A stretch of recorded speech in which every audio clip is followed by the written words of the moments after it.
bismillaahi raxmaani raxiim daawadayaal kusoo dhawaada warka galabnimo ee Risala TV qodobada aad ku daawan doontaan waxaa qayb ka noqon doona midowga musharaxiinta oo farmaajo Fahad Yaasiin ku eedeeyay in ay wadaan abaabul ciidan iyo carqaladeynta doorashada dalka ciidamada ka amar qaata kooxda Ahlusunna oo dhaqdhaqaaqay ciidan ka wada deegaano kamid ah gobolka Galgaduud dagaal u dhaxeeya ciidamada dawladda iyo kuwa Djibouti oo dhinaca iyo xubno ka tirsan al-shabaab oo ka dhacay gobolka Hiiraan labada kale aad ku daawan doontaan warkeena galabnimo waxaa qayb ka noqon doona saraakiisha amniga degmada Marka oo shir degdeg ah ka leh falalka amni darro ee ku kordhay magaalada Marko wararka ka baxsan Soomaaliya waxaad ku daawan doontaan militariga Suudaan oo sheegay in iska caabiyeen ciidamada Suudaan iyo ciidamada Yahuud oo weerar ku dilay shacab Falastiiniyiin ah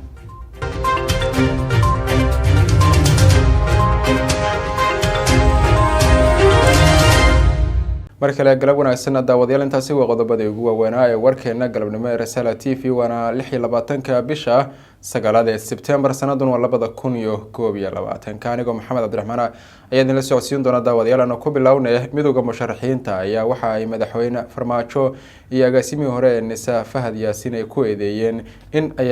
carqaladeynayaan ama ay wadaan ciidan iyo sidoo kale carqaladeynta doorashada dalka sidoo qodobkan ku faahfaahin doono Cabdulqaadir Jakarta qoraal ka soo baxay midowga musharaxiinta ayaa waxa ay ku sheegay inay si dhow ula socdaan wada hadaladii lagu dhexdhexaadinayay madaxweynaha muddaxileedkiisa uu dhamaaday ee Maxamed Cabdullaahi Farmaajo iyo ra'iisul wasaaraha xilgaarsiinta Maxamed Xuseen Roble kuwaas oo ugu dambeyn fashan ku dhamaaday qoraalka oo ka kooban laba bog midowga musharaxiinta ka soo baxay ayaa waxaa lagu sheegay in ra'iisul wasaare Maxamed Xuseen Roble uu sameeyay tanaasul weyn balse madaxweynaha xilgaarsiinta uu diiday xalinta khilaafka isagoo oo doonaya inuu dib u ceshado doorashada iyo amniga si markaasi loo xagal daaciyo cadaalad u raadinta Ikraan Tahliil golaha midowga musharaxiinta ayaa waxa ay soo jeediyeen 6 qodob oo ku socda ra'iisul wasaare Roble golaha wada tashi qaran ee doorashooyinka iyo beesha caalamka kuwaas oo kala ah golaha midowga musharaxiinta waxa ay ku dhiirigelinayaan ra'iisul wasaaraha inuu dardar geliyo howlaha doorashooyinka gacantana ku dhigo amniga dalka marna uusan gorgorta ka gelin heshiiska ama heshiiskii 22 Maajo ee lagu egmaday gacan ku heynta amniga iyo daadihinta doorashooyinka dalka golaha waxa uu diyaar u yahay inuu howshaas culus ku garabsiiyo labo golaha waxa uu ku boorinayaa golaha wada tashi qaran in la dedejiyo howlaha doorashooyinka loola fududeeyo sida uu sahlan oo ay degdeg u qabsoomi karto lana turxaan bixiyo tabashooyinka laga qabo habraaca si dalka looga samato bixiyo hubinta la'aanta siyaasadeed iyo amni wuxuuna diyaar u yahay inuu howshaas ku gacan siiyo saddex golaha wuxuu ku adkeenayaa ciidamada qarabka sida inaysan siyaasadda kulmin kuna garab istaagaan golaha wada tashi qaran si dalka uga dhici lahayd doorasho kana hortagaan cid kasta oo isku dayda inay doorashada qalqal geliso afar golaha wuxuu ugu baaqayaa beesha caalamka inay golaha wada tashi qaran ku gacan siiya degdeg ku qabsoomida doorashada tilmaanaana shakhsiyaadka qaswadayaasha ah ee hortagan howlaha doorashooyinka shan golaha wuxuu indhaha ku hayaa dhaqdhaqaaqa ciidan iyo shirqoolka ee maleegayaan madaxweynaha xilkiisu dhamaaday iyo taliyihii hore ee Nisa si ay u carqaladeeyaan howlaha doorashooyinka una abuuraan xasilooni darri iyo qalqal amni golaha marna ma yeeli doono inay taasi dhacdo wuxuuna cadeynayaa in Farmaajo uu qaadayo mas'uuliyadda iyo cawaaqib xumada ka dhalata falkaasi guracan lix golaha wuxuu dalbanayaa cadaalad u helista Ikraan Tahliil iyo ehelkeeda wuxuuna ku baaqayaa in hay'adaha garsoorka loo daayo kiiska wuxuu xiranaanta iyo maxkamadda ciidanka ku boorinayaa inay cadeeyaan caqabada hortaagan cadaaladda ugu dambeyntii golaha midowga musharaxiinta waxay ugu baaqeen shacabka Soomaaliyeed madaxda golaha wada tashi qaran iyo beesha caalamka inaan si wada jir iskaga kaashano si dhaqso leh una qabsoomi lahayd doorashada xilligeeda meelaha looga soo wada jeesto shakhsiyaadka qaswadayaasha ah ee carqaladeynaya howlaha doorashooyinka Soomaaliya ayaa lagu soo gabagabeeyay qoraalka ka soo baxay xubnaha midowga musharaxiinta ciidamada ka amar qaata Ahlusunna ayaa waxay dhaqdhaqaaqyo ciidan ay ka wadaan deegaano kamid ah gobolka Galgaduud sidoo qodobkan ku eegayo Maxamed Abuukar Dabaashe maalmihii ugu dambeeyay waxaa soo baxay macluumaadyo sheegaya dhaqdhaqaaqa Ahlusunna mar kale ay dib u soo laba kacleeyeen ayagoo raba in awoodooda militari ay ku muujiyaan gobolkaasi Galgaduud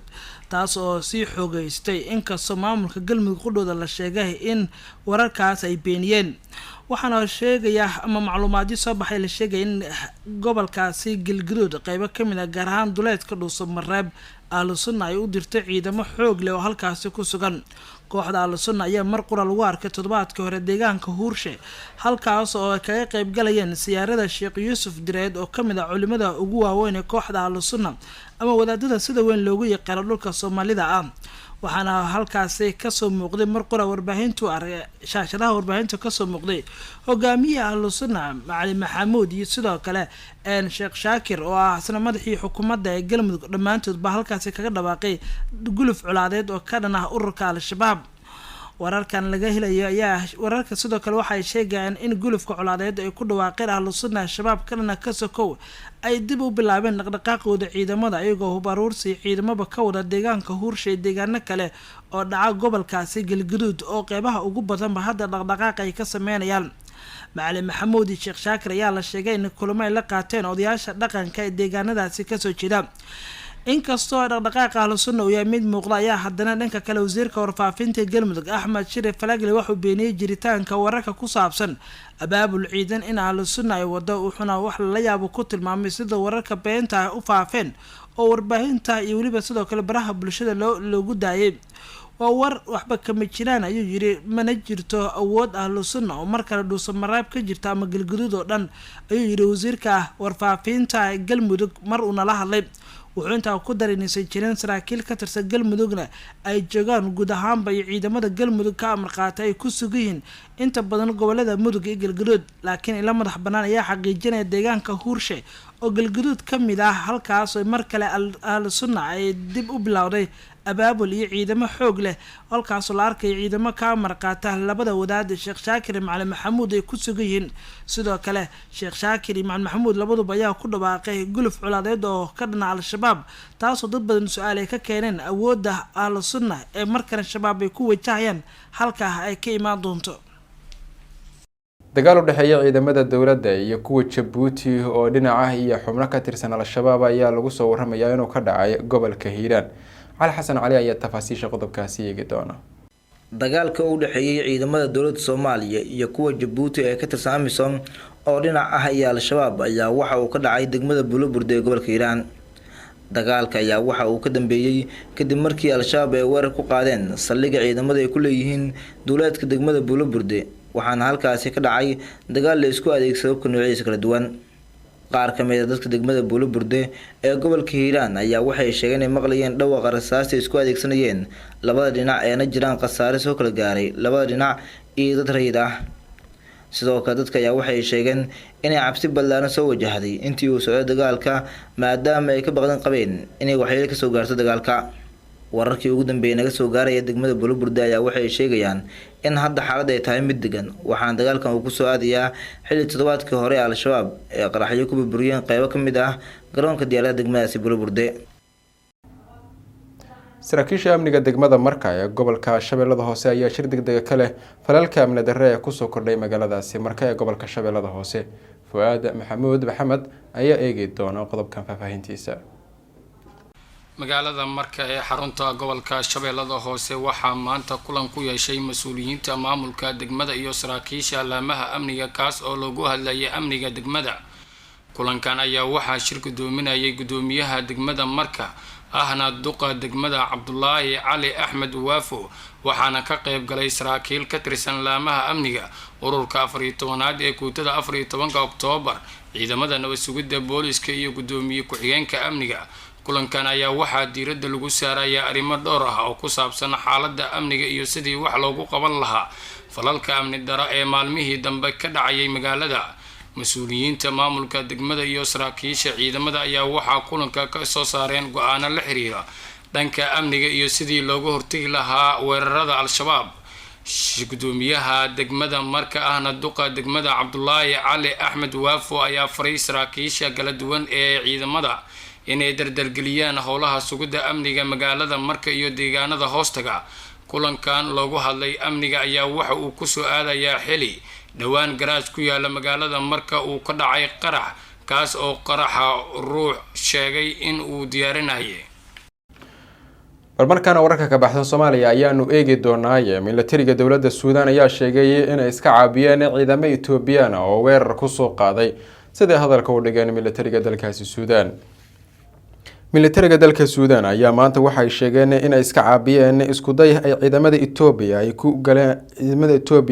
ay ku soo galeen xuduudda kala qaybisa labada dal. ciidamada Ethiopia ayaa waxa lagu qasbay in ay dib ay uga gurtaan aaga Parakit oo halkaasi ku taala xuduudda ay wadaagaan labada dowladood. waxaa sidaas lagu yiri war saxaafadeed militariga ka soo baxay oo aanu bixinin faahfaahin intaasi ka dheer. madaxa militariga dalkaasi Suudaan General Abdel Fattah al-Burhan ayaa wariyaasha waxa uu sheegay in arrinkani ay dhacday maalintii Sabtida ahayd. waxa uu sheegay in ay muujisay sida militarigu ay u ilaalinayaan dalka xilli uu isku dayay afgambi ka dhacay wadankaasi oo haatan fashil ku soo gabagaboway. afayeenka militariga Ethiopia Colonel Getnet Adane ayaa waxa uu ka jawaab bixinin codsi ku aadanaa ama ku saabsanaa in uu ka hadlo dhacdadani. xiisada ka taagan xuduudda Suudaan iyo Ethiopia ayaa xoogeysatay taniyo markii ay Suudaan ay tagtay oo ay dalkaasi ka qaxeen ciidamada gobolka Tigreega halka oo ay xiisad dagaal ay ka taagan tahay. waxaana la sheegayaa in ay haatan yaraadeen weerarada labada dhinac soo kala dhaxgala. xiisada ayaa waxa ay ka taagan tahay dhulka wanaagsan ee ku wanaagsan beerashada oo aan loo yaqaano al-Fashqa halkaasi oo ah goob loogu talagalay ama ku muransan yihiin dowladaha Suudaan iyo Ethiopia. waxaana la sheegay in labada dhinacba haatan ay doonayaan sidii ay u dhexdhexaadin lahaayeen xiisada colaadeed ee kasoo xusboonaatay gobolka iyo sidoo kale xadka ay wadaagaan labada dowladood Suudaan iyo Ethiopia. qodobkaas ayaa ugu dambeeyay warkii galabnimeed kala socoteen Risala TV. Maxamed Cabdiraxmaan idin warramayay. nabadgelyo.